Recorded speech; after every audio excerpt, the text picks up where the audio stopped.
दोस्तों साल में 24 एकादशियां आती हैं, लेकिन इन सभी में निर्जला एकादशी का महत्व सबसे ज्यादा है।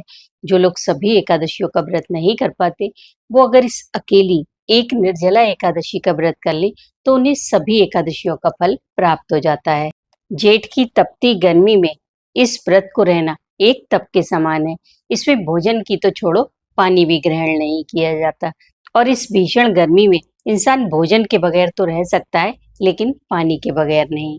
यह सिर्फ एक व्रत नहीं, बल्कि एक कठिन साधना है। इसलिए इसे तपोवाली एकादशी भी कहा जाता है। इसका व्रत भीम ने किया था, इसलिए इसे भीमसेनी या पांडव एकादशी भी कहते हैं। इसमें आपको करना क्या है? इस दिन आप सुबह सवेरे ब्रह्म मुहूर्त में उठे, पानी में तुलसी और गंगाजल मिलाकर स्नान करें। इस व्रत में भगवान विष्णु और माता लक्ष्मी की पूजा का विधान है।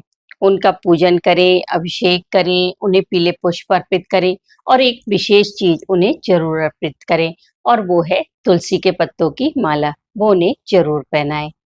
हो सके तो 108 तुलसी के पत्तों की माला बनाकर श्रीहरि को जरूर पहनाएं। इसकी महिमा कितनी है वो तो आपको इसे पहनाने के बाद ही पता चलेगा। इसका फल इतना ज्यादा है कि अगर भगवान विष्णु को एक तुलसी का पत्ता भी अर्पित कर दो तो वो बहुत प्रसन्न हो जाते हैं। तो आप जो पूरी माला ही 108 पत्तों की इतने प्रेम से, इतने भाव से खुद अपने हाथों से बनाकर पहनाएंगे, तो आप सोच भी नहीं सकते वो कितने प्रसन्न होंगे। अगर आपको 108 पत्ते ना मिले तो जितने भी पत्ते मिले उनसे ही माला बना ले, लेकिन उन्हें पहनाएं जरूर। क्योंकि अगर विष्णु भगवान प्रसन्न हो जाते हैं तो माँ लक्ष्मी जी तो अपने आप ही प्रसन्न हो जाती हैं। इस दिन आप अपने लड्डू गोपाल को गंधोदक स्नान कराएं। गंगा जल में चंदन और तुलसी के पत्ते मिलाकर जो स्नान होता है उसे गंधोदक स्नान कहते हैं। और पंचामृत से शालिग्राम भगवान को स्नान कराएं। और एक विशेष चंदन ठाकुर जी को अवश्य लगाएं, और वो है हरी चंदन। इसे आपको अपने हाथों से घर पर ही बना सकते हैं बड़ी आसानी से। देखिए, एक सूखी हुई तुलसी की जड़ ले लें, उसे गुलाब जल डालकर पत्थर पर घिस लें। फिर उसमें थोड़ी सी हल्दी और कुमकुम मिलाकर जो चंदन तैयार होता है वो हरी चंदन कहलाता है। वो ठाकुर जी को बहुत प्रिय है। अब इस चंदन को ठाकुर जी को, विष्णु भगवान को, शालिग्राम भगवान को, सबको लगाएं। ये चंदन प्रभु को अति प्रिय है। इस दिन आप जो भी काम करें उसके बीच में मन ही मन ओम नमो भगवते वासुदेवाय का जाप करते रहें। और ऐसा बिल्कुल भी नहीं है कि जाप आपको एक जगह बैठकर ही करना है। जो भी आपका काम है उसे जरूर कीजिए, बस उसके बीच बीच में आप नाम जाप भी करते रहें। और एक सबसे जरूरी बात, आप किसी भी एकादशी पर विष्णु सहस्त्र नाम का पाठ करें या ना करें, लेकिन इस निर्जला एकादशी पर विष्णु सहस्त्र नाम का पाठ अवश्य करें। बहुत फलदायी है, क्योंकि इस एकादशी पर आप जो भी पूजा या पाठ करेंगे उससे आपको साल की सभी एकादशियों का फल प्राप्त होगा। इस व्रत में आप कोई भी चीज दान कर सकते हैं, जैसे कि अन्न का दान, जल का दान, वस्त्र का दान, धन का दान या दवाइयों का दान। लेकिन इस भीषण गर्मी में प्यासे को पानी पिलाने से बढ़कर कोई दान नहीं हो सकता। इसलिए अपने घर के बाहर एक बाल्टी में पानी भरकर रखें जानवरों के लिए, घर की छत पर पक्षियों के लिए पानी भरकर रखें। यह व्रत हमें पानी के महत्व को समझाता है। जब हम पूरे दिन बिना पानी के व्रत करते हैं तब हमें एहसास होता है कि पानी कितना कीमती है।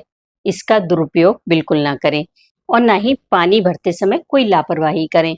पता चले मोटर चलाकर भूल गए, पानी निकल रहा है, बिना मतलब पीने का पानी फेंक रहे हैं, तो ऐसा ना करें। पानी की बूंद बूंद का इस्तेमाल करें, वो बहुत कीमती है। इस व्रत में जो भी जाप किया जाता है वो मानसिक किया जाता है, क्योंकि बोलने से गला सूखेगा, होंठ सूखेंगे और ज्यादा प्यास लगेगी।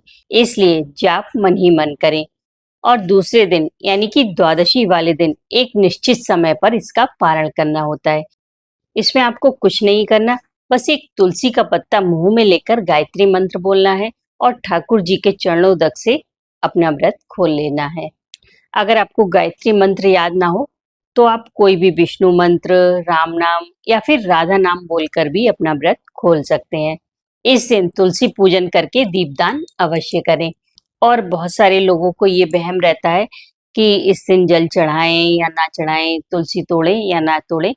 तो आप इस दिन तुलसी में जल भी चढ़ा सकते हैं और भगवान विष्णु के भोग के लिए तुलसी के पत्ते तोड़ भी सकते हैं। कोई प्रॉब्लम नहीं है। और पारण करने से पहले आप जो भी दान निकालें उसे किसी जरूरतमंद को दें। इस दिन जितना हो सके भजन करें, पूजा पाठ करें। इस दिन एक संकल्प अवश्य करें, क्रोध न करने का, क्योंकि गीता में क्रोध को हमारा सबसे बड़ा शत्रु बताया गया है। जिसने भी इसे जीत लिया समझो सब कुछ पा लिया, क्योंकि गुस्सा करने वाले का रिमोट हमेशा दूसरों के हाथ में होता है। अब कुछ लोग बिना पानी के नहीं रह सकते, तो वो क्या करें? तो वो लोग फलाहार करके इस व्रत को कर सकते हैं, लेकिन सुबह पूजा करने तक इस व्रत को निर्जल ही करें। उसके बाद जल पी सकते हैं। तो इतनी देर का व्रत तो हर कोई कर सकता है।